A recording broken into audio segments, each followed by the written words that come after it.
Hi, this is Julie with Beadaholique, and today I'm going to show you how to do a wire twisting method, which is going to allow you to make a floral spray such as this, or if you want to use the same technique and make necklaces, earrings, whatever you like. But I'm going to show you how you can actually accomplish this look using some wire and some seed beads. The amount of wire you're going to need is going to be dependent upon your project. So what I'm going to do to help you kind of gauge what you're going to need, I'm going to measure out 18 inches of wire. And you're going to see just how much of a floral spray that 18 inches will make in the end. So 18 inches, I'm using 28 gauge wire. You can use a heavier gauge wire if you like. I find 28 gauge wire to be the easiest to work with, and it also will go through a wide variety of mediums. It'll go through seed beads, it'll go through a lot of pearls, just gives me more flexibility. So I've got 18 inches here, and I have some size 11 Toho seed beads. So to begin, you're going to go ahead and place however many you want onto your wire. I like doing clusters of 5, but you can do more or you can do less. This is a very free form activity. But once I have as many beads as I want onto my wire, I'm going to scoot them down to the middle. When they're at the middle, I'm going to kink it and twist. Now I'm going to make several twists. And really let the wire guide you. Don't try to necessarily plan out exactly how you're going to want this to look. Let the wire just flow. So now to make a branch, I've twisted, and now I'm going to separate my wires. And onto one wire, I'm going to place another 5 beads. 2, 3, 4, and 5. Now I'm not going to scoot them all the way down to the end because look what happens. I'm right there up against my other wire, which could be one look if you wanted to, but I want to actually create a little branch. So I'm going to scoot them up, and then I'm going to make a kink. I'm just going to twist my wire around, and again I'm just going to twist. Right, so when you start doing branches, you can't just keep twisting each time. Eventually your wire is going to snap. So I'm actually just going to take my wire and I'm going to wrap it a little. And then I'm going to want to create another little branch. So when I get to a point that I'm happy with, I do one more wrap. I'm going to add a few more beads. 1, 2, 3, 4, 5, and you can see in the example I was adding pearls as well. Okay, so again, I'm not going to have them go all the way down to the base. I want them up a little bit. Just go ahead.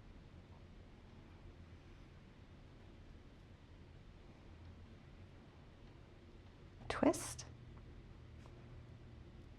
And then I do like to just wrap it by hand, just because I don't want to put too much strain on my wire itself. So now I'm coming back to where I started from. So I'm just going to go ahead and wrap this little piece of wire right here until I get to this point where my 2 wires diverged in the first place.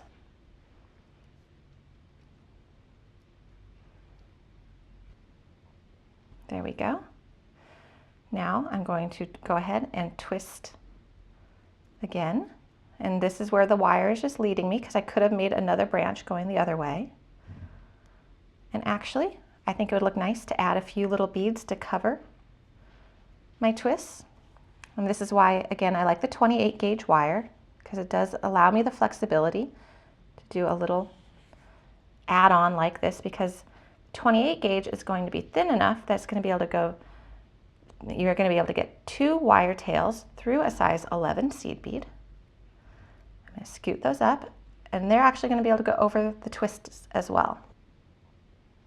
So now I've got my tails. They're different lengths.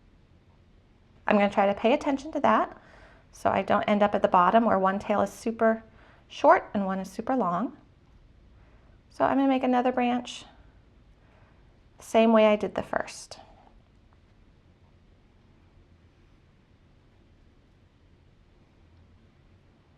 And this, let's see, I'm going to go to here. That looks like a good spot to me. You notice I'm not measuring, I'm just letting it flow.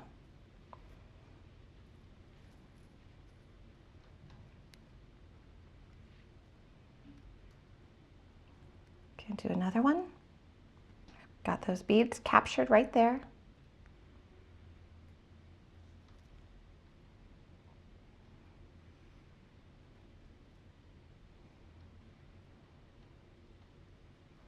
You see, that one was a little bit lower, which is fine. I'm going to add some more.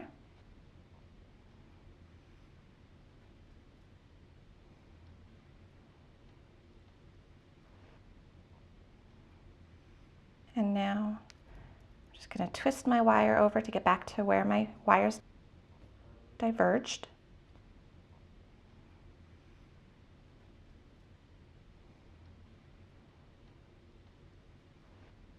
Okay, now remember last time when I got to the divergent point, I wanted to just twist them together. This time I actually want to make a little sprig with this other tail.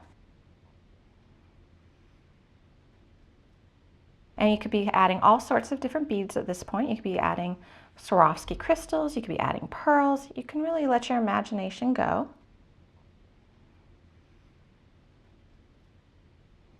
All right, I'm to my last twist. My wire tails are pretty short now. I'm just going to do one more little sprig. And then we're going to see how much I ended up with, having started with 18 inches of wire.